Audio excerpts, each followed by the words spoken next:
Hello po sa inyong lahat mga ka-crypto. Ako po si Pinoy Crypto Trader at sa video na ito ay atin pong pag-usapan ang aking technical analysis dito po kay Shiba Inu ngayon pong November 12 taong 2024. At ayan, ang atin pong nakikita rito ay ang daily chart time frame ni Shiba Inu at mapapansin po natin dito na ayan, sumabog na rin po itong si Shiba Inu at umangat po siya.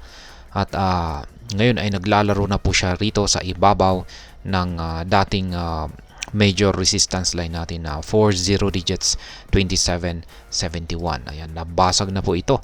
At kung mananatili po sa ibabaw ng major resistance line natin dito, ang presyo ng Shiba Inu ay mataas po ang posibilidad na magpapatuloy po siya sa kanyang pag-angat sa presyo. Ayan, na-trigger po lahat ng ating mga sell pending order dito, kaya kailangan po nating mag-set up ng panibagong mga sell pending orders natin dito. Kaya ayan, pwede po nating bawasan yung mga sell pending orders natin dito sa ibaba. Ayan, tanggalin po natin ang mga ito. I-close po natin yan. Kung may nakaset po tayo mga sell pending order dito sa ibaba kasi malayo na po yung market price ni Shiba Inu. Nasa pinakaitaas. Kaya ayan. Ngayon ay ito na po ay nagsisilbing mga support. Yung mga nabasag na mga resistances ay nagsisilbi na po itong mga support. Color coding po natin dito is lahat po ng mga kulay red ay mga support. At sa mga hindi po nakakaalam ay kung pag sinabi po nating support, ay ito po yung mga nagsisilbing harang sa ilalim po ng market price ni Shiba Inu. Kaya yan po yung mga support natin, kulay red. At ito naman po yung mga resistance natin dito sa itaas, mga kulay green. Ayan, ilagyan po natin ng price level. Ito po yung mga kulay green, mga resistances natin ang mga yan. Ayan. At ito po yung sunod na major resistance natin dito sa itaas. Ayan po. Ngayon ay dito po tayo magsiset ng ating panibagong mga sell pending orders. Ayan, magsiset po tayo dito ng sell pending order.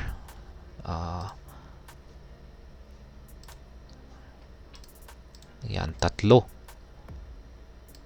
At saka dito sa major resistance natin dito. 40 digits 4581. Yan po yung isa sa yung magiging pinaka-target muna natin ngayon. Kaya ayan, sa kanyang naging pag-angat sa presyo, ayan ay umangat po siya. At ito po yung mga na-triggered na mga take profit natin dito. Ayan, na-triggered po yan nitong pang November 10. At ito rin, November 10 na rin po yan. Ayan, 3 na mga sell pending orders ang na-trigger po noong November 10. Kaya ayan, yung buy pending order natin ay maglalagay po tayo rito. Ayan, maglalagay po tayo rito, isa dito.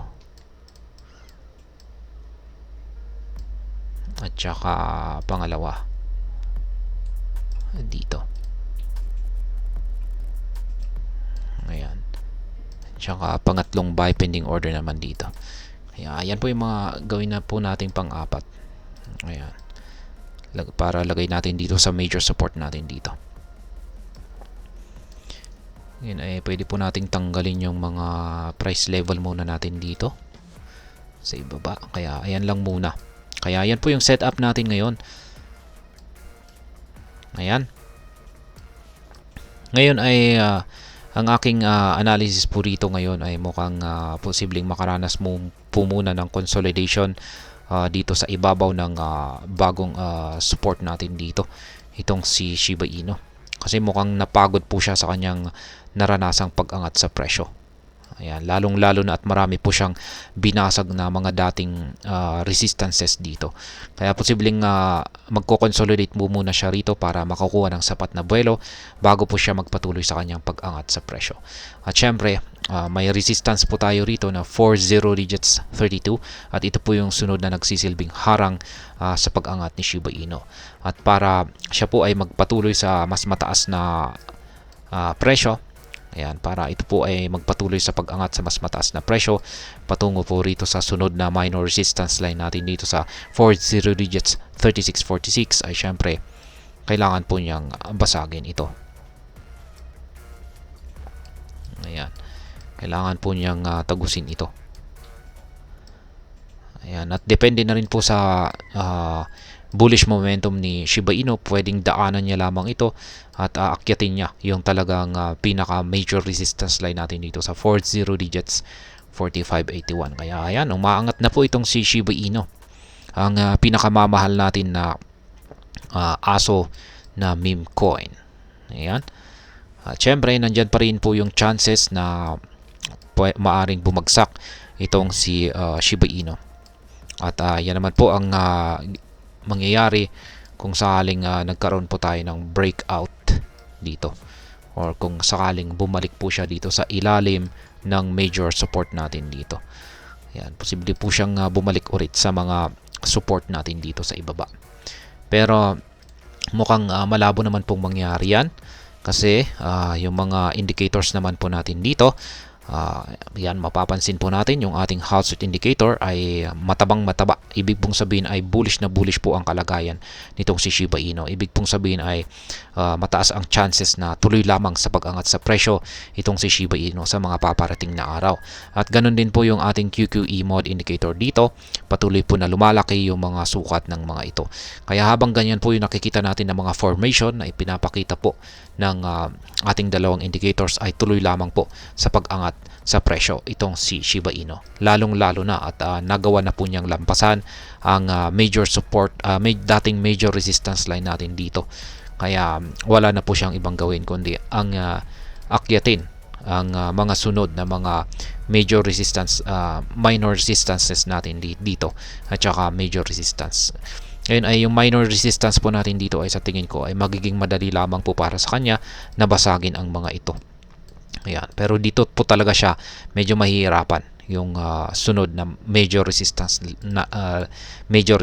natin dito. Kaya ayan, bantayan po natin itong si Shiba Inu. Ayan na po, nagbibigay na po siya ng magandang gain. Ayan, lalong-lalo na sa mga nag-hold po diyan. Ayan. Yung pagdating naman po sa ating latest na balita ay marami po tayong mga latest na balita rito kay Shiba Inu. Ayan, maraming mga analyst ang nagsisalabasan at nagbabahagi ng kanilang next na price target para kay Shiba Inu. At ayan, magkakaiba po sila pero isa lamang po ang magkakapareho sa kanila. Matataas yung kanilang inilalabas na mga projections.